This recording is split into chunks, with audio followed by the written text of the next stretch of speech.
Your practice of yoga allows you to anchor yourself in the fundamental truth of your integrated oneness with yourself and with the universe around you. Once you are anchored in this fundamental truth, yoga gives you garima, or being deeply rooted, so nothing in life can shake you. Namaste.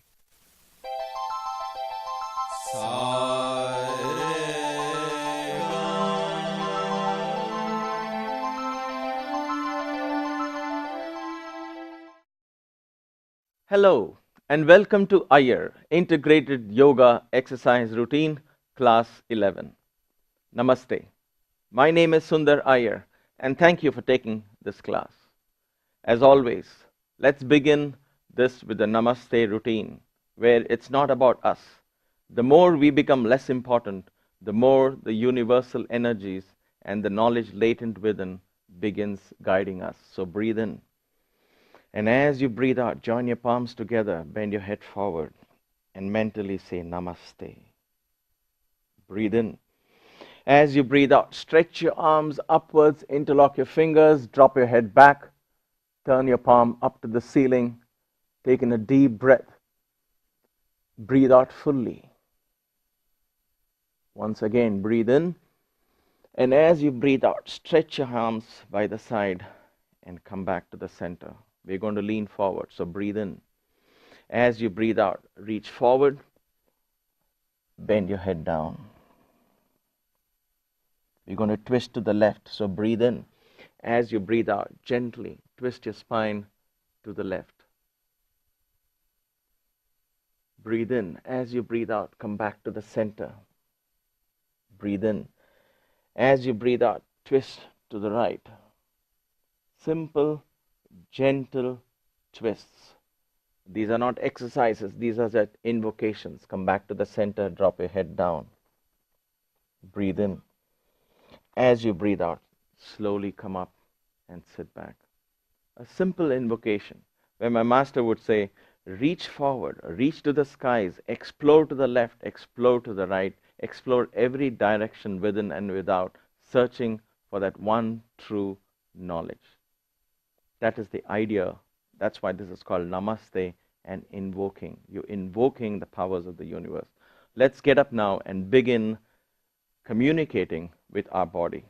And for that, we need to get up on our feet. So, let's get up on our feet and begin our routine, the warm-up routine, with the neck. We're going to drop it back and forth 3 times. So let's drop it back and down. That's 1. Back and down. That's 2. Back and down. That's 3. Wonderful. Your neck is loose and relaxed. You're simply warming up. Remember, this is a warm-up routine. So turn your neck, twist your neck to the left side and try and look as far back as possible. Don't let the shoulder follow. This is the only time we are simply going to breathe in and out. There's no particular breathing that you got to follow. Just make sure you don't hold your breath. Twist to the right side. Look as far back as you can. Make sure you don't tilt your head. Keep it straight. And come back to position. Now, we're going to rotate our neck, loose and relax, 3 times either direction. 1. You may want to keep your eyes open. 2, so you don't feel dizzy. And 3, the other way around. 1, excellent. 2, loose and relaxed. And 3. All right, interlock your fingers, place it behind your head, elbows forward. You might tend to do this. Watch out, elbows forward, press your chin down to the chest. Keep your spine straight. Keep your spine straight and hold it there. Wonderful. Take your chin to the left side of the chest. Hold it there. Bring it to the right side of the chest. Press your chin down. Press your chin down. Hold it there. Excellent. Come back. Wonderful. From the shoulders, we go, from the neck, we go to the shoulders. Fingertips on your shoulders, elbows straight forward, and now you take it up, and then we begin our exercise. The exercise actually begins from here. Okay, your elbows pointing straight up to the ceiling. Imagine a wall right behind you, and you want to scrape the wall behind. That's 1. Excellent. Go up, scrape the wall behind, that's 2. Go up, scrape the wall behind, that's 3. It's an intense exercise, wonderful for your cervical part of the spine. Let's go backwards, all the way back, come up, and then come down, all the way back. Pause for a second, up there, come down, one more round, all the way back, pause for a second, and come down, and relax. Now we're going to do full arm rotation. Let's begin. This is the easiest part. It's what we have been doing since we were 5 years old, backwards. 2, 3, 4 times, that's good enough. Just to get, the idea is to get the blood flowing. The idea is to find out, how's my body, how's the shoulder, how are my wrists and things, so on and so forth. Let's go on to our wrists now. Neck, shoulders, and then wrists. Interlock your fingers, shake it up and down, loose and relaxed. Hold your right palm fairly tight, shake it, loose, and then now turn into a fist stretch. Fist, stretch, close, open, close, open. One more time, close, open. The other wrist, shake it. Now hold it fairly tight and close into a fist. Stretch, you feel the tips of your fingers. You just simply don't open and close like this. Stretch, close, stretch, close, stretch, close, stretch, close, and stretch. Again, especially good for people who spend all the time on their keyboard. Next, we go on to the waist. We're going to do the hula hoops. But before that, we need to do the spinal twist. So keep your feet apart, and then we're going to begin the spinal twist. Watch my feet. They turn in the direction of my movement. We are twisting the top part of our spine. We are stretching our pectoral muscles, just talking to our body, feeling and establishing the basic communication. It's the aloha kind of a state where we prepare ourselves for deeper introspection and deeper awareness. The hip, hula hoops. I hope I say that right. I never get that right because I'm not really good at that except this part where we simply rotate our hips. The other way around, counterclockwise. I'm consciously not really giving a count here because it really doesn't matter. 3, 4, 5 times is all that you require. The next one is the hip push. So we're going to stand straight and support your back. I've showed you this in the last class. You want to support the back this way or this way. It really doesn't matter as long as you're comfortable. Keep your chin down as you push your hip out. Keep your chin down as you push your hip out. Please don't look up at the ceiling.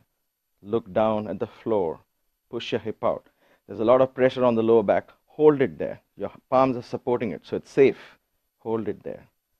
And now gently bend forward. Ease the back a little bit. And that's all. And then we move on to our thighs.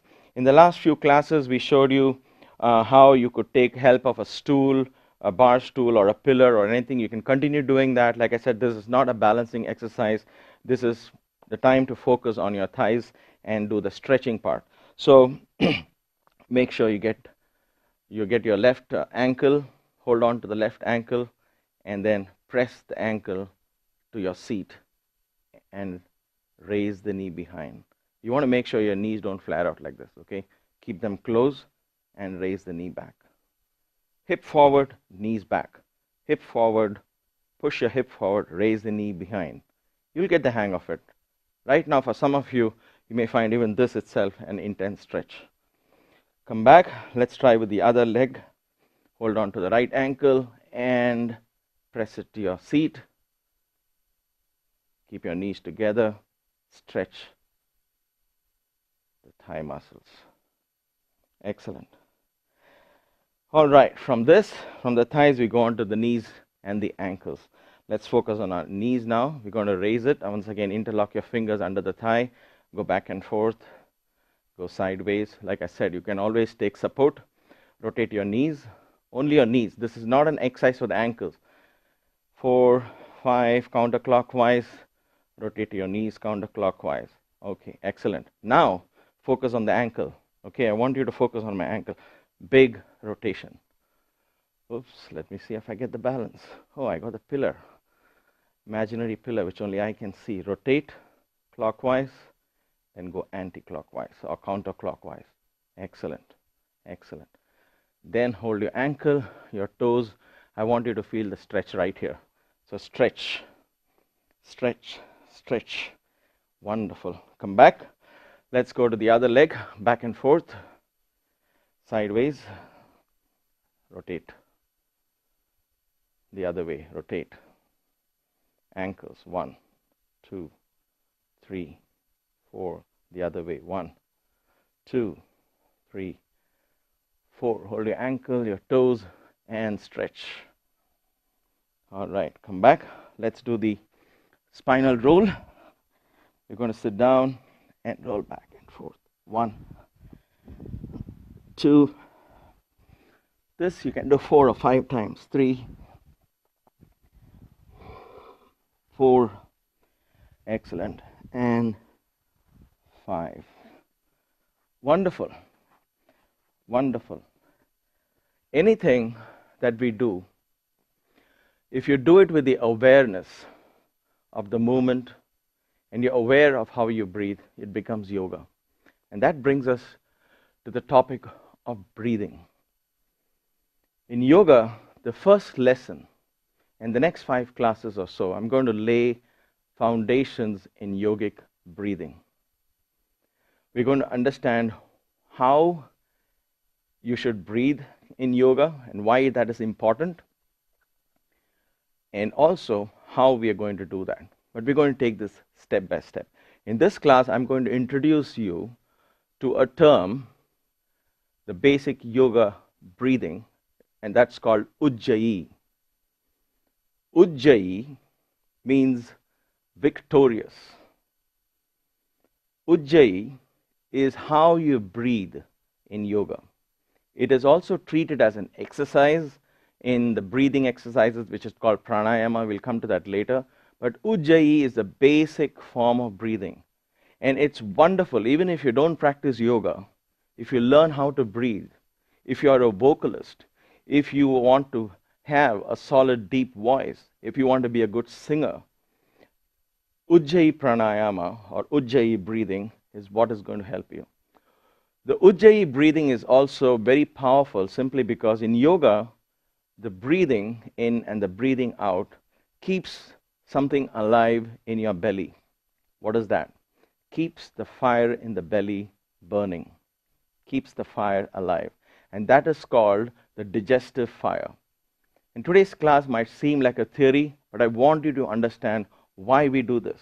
Otherwise, I could teach you a technique and you could be practicing it without understanding why.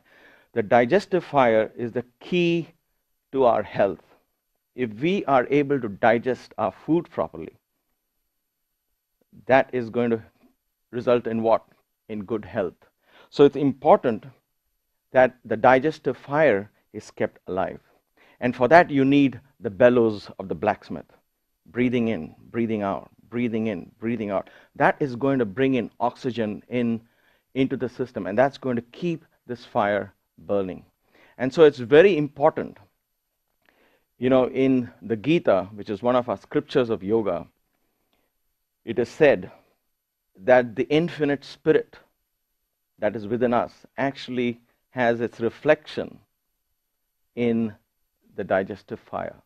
Aham, and I'm going to throw Sanskrit here, but it's important for us to know that this is not one of my own thinking, but this is a quote from the scriptures. Aham, I am. Aham Vaishvanaro Bhutva Praninam Dehamashritaha. I am the digestive fire in the belly of men and women, and that gives life. So Ujjayi pranayama or the Ujjayi breathing keeps that alive. And believe me, if you keep this alive through the breathing, you are going to enjoy eternal youth. That is what the simple breathing technique promises. And I told you, the simplest exercises in yoga are the most profound. How do we do this? Now, the first thing I want you to observe here is simply glottis breathing. You want to breathe in and out through the throat. Okay? Now, normally we breathe in and out through the nostrils, but we have to learn. And if you do exercises, you probably know this better if you're already into fitness routines of some kind. People who lift weights know this better. They breathe out through the throat. And it's very important that we learn this particular exercise. So we breathe in, and this is how it's going to sound. And I hope you can hear this. The sound is...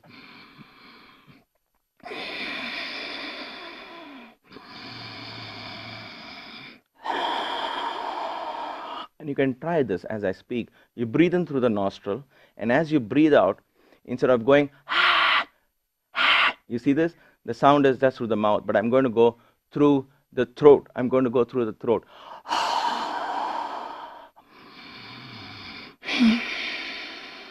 So use the glottis, partially close the glottis so you can hear the sound.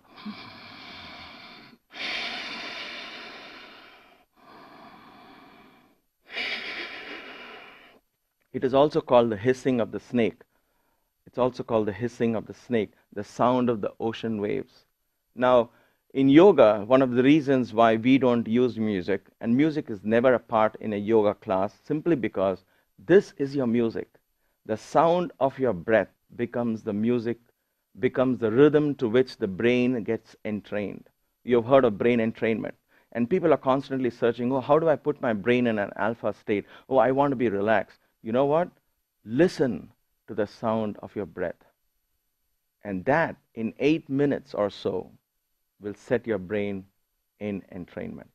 So until the next class, I want you to practice glottis breathing. And you may not get it. Let's say you're going to do this another class tomorrow. You may not get it by tomorrow, and it's okay. But be aware to breathe through the throat. Thank you so much for taking this class. I hope you have a blessed day. Let's turn to our dear friend and mentor, Ratanjeet, for his wonderful inspiration. Namaste. Namaste. The power in me bows to the power in you, unifying us in oneness. Our successes, recognitions, and possessions are actually gifted to us by the universal wisdom. When we fail to see this and instead only see things as being owned or accomplished by us, we become obsessed with protecting and defending them, thus bringing stress into our lives. The secret to living stress-free, therefore, is being truly grateful for everything gifted to us. Let our stress be a reminder that we are going against our inner conscience, thus forgetting to be grateful for how blessed we truly are. May the power within you enrich and empower your day.